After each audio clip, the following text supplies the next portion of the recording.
السلام علیکم ورحمۃ اللہ وبرکاتہ۔ 6th کلاس اسلامیات میقات دوم۔ بسم اللہ الرحمن الرحیم۔ شروع اللہ کے نام سے جو بڑا مہربان نہایت رحم والا ہے۔ میرے عزیز طلباء، اس سے پہلی ویڈیو میں آپ کو سورہ فاتحہ کی 2 آیتیں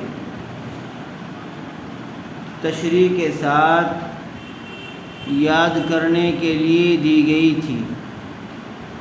ان کو اچھی طرح سے یاد کر لیجیے اور کاپی میں لکھ کر ان کو چیک کرائیے۔ آج اس سے آگے دیکھیے۔ مالک یوم الدین، مالک یوم الدین، قیامت کے دن کا مالک ہے کون؟ اللہ رب العزت۔ الحمدللہ رب العالمین، تمام تعریفیں اس اللہ کے لیے ہیں جو سارے جہانوں کا پروردگار ہے، وہی رحمان و رحیم بھی ہے اور وہی قیامت کے دن کا مالک ہے۔ دیکھیے، اللہ تعالیٰ نے ہم سب کو جو نعمتیں عطا فرمائی ہیں، ایک دن ان کا حساب بھی لیں گے اور اس دن کو قیامت کا دن کہتے ہیں۔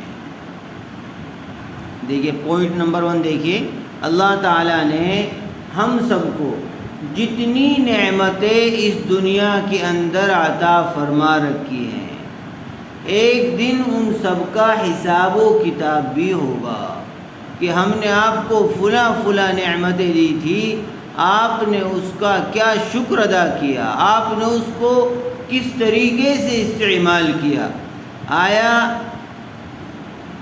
ناجائز اور حرام طریقے سے یا جائز اور حلال طریقے سے استعمال کیا تھا۔ چونکہ ہمارے پاس ہمارا جسم، ہماری زندگی، ہماری باڈی ایک امانت ہے، ہم اس کے کلی طور سے مالک نہیں ہیں کہ ہم جس طرح سے چاہیں زندگی گزاریں۔ تو ایک روز ان سب کا حساب و کتاب بھی ہوگا اور اس دن کو قیامت کا دن کہتے ہیں۔ تو اسی کو فرمایا گیا کہ مالک یوم الدین، کہ اس قیامت کے دن کا مالک، بدلے کے دن کا مالک، اس حساب و کتاب کے دن کا مالک کون ہوگا؟ اللہ تعالی۔ دیکھیے پوائنٹ نمبر 2، قیامت کے دن صرف اللہ تبارک و تعالی ہی بادشاہ اور مالک ہوں گے۔ دنیا کے اندر کچھ مجازی بادشاہ ہیں جن کو وقتی طور سے کچھ اختیارات دے دیے جاتے ہیں ملک کے اندر، ورنہ حقیقی بادشاہ اور مالک تو آج بھی اللہ رب العزت ہی ہے۔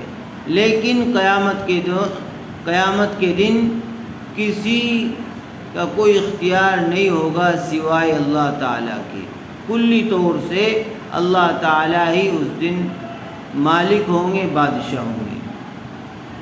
پوائنٹ نمبر 3، ہم کو دنیا میں جس کی بھی بادشاہت یا حکومت نظر آتی ہے، قیامت کے دن یہ سب فنا اور ختم ہو جائیں گی، کسی کو کچھ اختیار حاصل نہ ہوگا۔ ہم کو دنیا میں جس کی بھی بادشاہت یا حکومت نظر آتی ہے، جو یہ مجازی بادشاہ اور حکمراں ہیں دنیا کے اندر، یہ سب فنا ختم، قیامت کے دن یہ سب فنا اور ختم ہو جائیں گی، کسی کو کچھ اختیار حاصل نہ ہوگا۔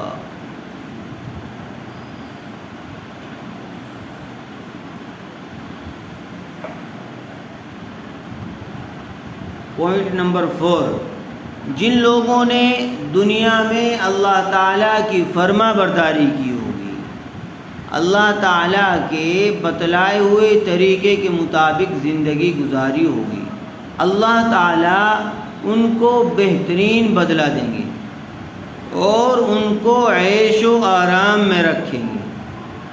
اور جن لوگوں نے اللہ تعالیٰ کی نافرمانی کی ہوگی، اللہ تعالیٰ ان کو سخت عذاب اور سزا دیں گے۔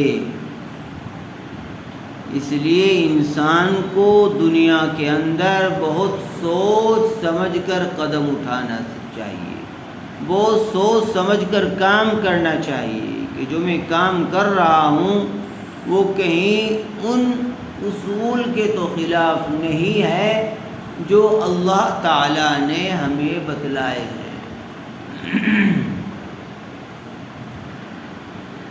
تو جن لوگوں نے دنیا میں اللہ تعالیٰ کی فرما برداری کی ہوگی، اللہ تعالیٰ ان کو بہترین بدلہ دیں گے اور ان کو عیش و آرام میں رکھیں گے، ان کو جنت میں داخل کر دیں گے۔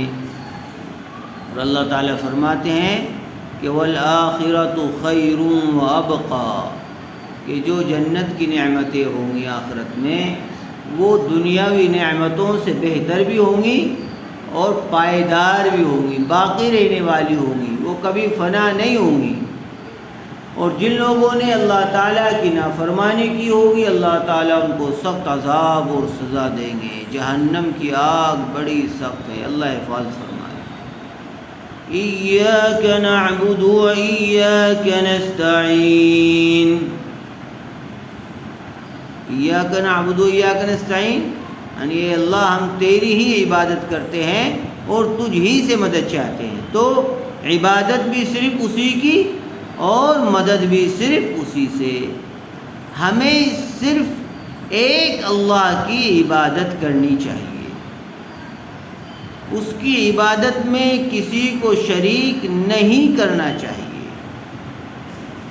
پوائنٹ نمبر 2، ہمیں جب کچھ مانگنا ہو تو اللہ تعالیٰ ہی سے مانگے۔ ان دونوں باتوں کو خوب اچھی طرح سے ذہن نشین کر لیجیے کہ ہم نے عبادت بھی اسی کی کرنی ہے اور مدد بھی اسی سے مانگنی ہے۔ چونکہ اس پوری کائنات میں ایک با اختیار بادشاہ صرف اللہ تعالیٰ ہی ہے جو سب کچھ کرنے پر قادر ہے، اس لیے ہمیں اللہ ہی کی بندگی اور عبادت کرنی ہے اور اللہ ہی سے مدد مانگنی ہے۔ جب ہم اللہ سے مدد مانگیں گے تو اللہ کی مدد آئے گی انشاءاللہ۔ تو ہمیں صرف ایک اللہ کی عبادت کرنی چاہیے، اس کی عبادت میں کسی کو شریک نہیں کرنا چاہیے۔ پوائنٹ نمبر 2، ہمیں جب کچھ مانگنا ہو تو اللہ تعالیٰ ہی سے مانگیں۔ پوائنٹ نمبر 3، ہر کام میں کامیابی اور ہر مصیبت سے بچاؤ کے لیے اللہ ہی کو پکاریں۔ ہر کام میں کامیابی اور ہر مصیبت سے بچاؤ کے لیے اللہ ہی کو پکاریں۔ اہدنا الصراط المستقیم، اہدنا الصراط المستقیم، سب سے بڑی ضرورت یعنی اے اللہ ہمیں سیدھے راستے پر چلا دیجیے، سیدھے راستے پر چلنے کے میں توفیق عطا فرما، سیدھے راستے کی طرف ہماری رہنمائی فرما۔ تو یہ انسان کی سب سے بڑی ضرورت ہے۔ اس دنیا میں انسان کو بہت ساری ضرورتیں پیش آتی ہیں، ان میں سب سے بڑی ضرورت اس کا ہدایت یافتہ ہونا اور سیدھے راستے پر قائم رہنا ہے۔ اس لیے ہم یہ بھی کس سے مانگیں گے؟ اللہ تعالیٰ سے۔ تو جب ہم نماز پڑھ رہے ہوتے ہیں اور نماز میں سورہ فاتحہ تلاوت کرتے ہیں تو گویا کہ اللہ تعالیٰ سے یہ سب کچھ مانگ رہے ہوتے ہیں۔ اس لیے نماز کی کبھی ناغہ نہیں کرنی ہے، نماز کو اس کے وقت پر ادا کرنا ہے۔ اس کو اچھی طرح سے یاد کر لیجئے، ذہن نشی کر لیجئے اور اس کو کاپی میں اتار لیجئے اسی طرح۔ السلام علیکم ورحمۃ اللہ وبرکاتہ۔